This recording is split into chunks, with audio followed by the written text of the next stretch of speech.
आणि आता बातमी जळगावमधून आहे। जळगावच्या रावेरमध्ये अहिरवाडी परिसरात मुसळधार पाऊस सध्या सुरू आहे। अहिरवाडीच्या जिल्हा परिषदेच्या शाळेत या पुराचं पाणी शिरलंय।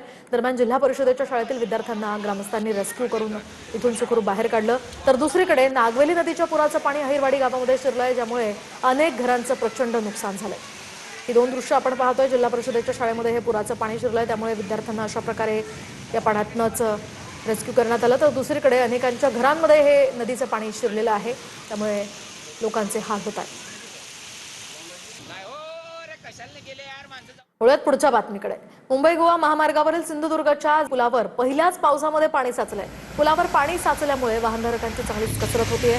हायवे प्राधिकरणानं पाण्याचा निचरा होण्यासाठी कोणतीही उपाययोजना न केल्याचा या ठिकाणी वाहनधारकांनी आरोप केलेला आहे, त्यामुळे त्यांना चांगलीच कसरत करावी लागते।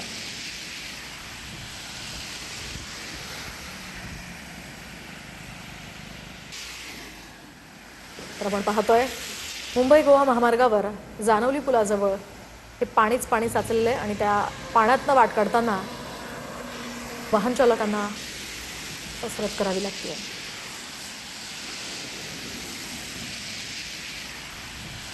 सध्या अनेक ठिकाणी पाऊस बरसतो आहे आणि काही भागामध्ये महाराष्ट्राच्या मुसळधार पाऊस बरसतोय, तर काही ठिकाणी पावसाला सुरुवात झाली आहे।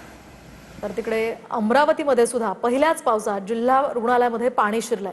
महानगरपालिकेने कोट्यवधी रुपये खर्च करून केलेल्या नालेसफाईची पोलखोल या ठिकाणी झाली आहे। आपण ही दृश्य पाहू शकतोय। अमरावतीतल्या जिल्हा रुग्णालयामध्ये हे पाणी शिरलेलं आहे आणि अशाच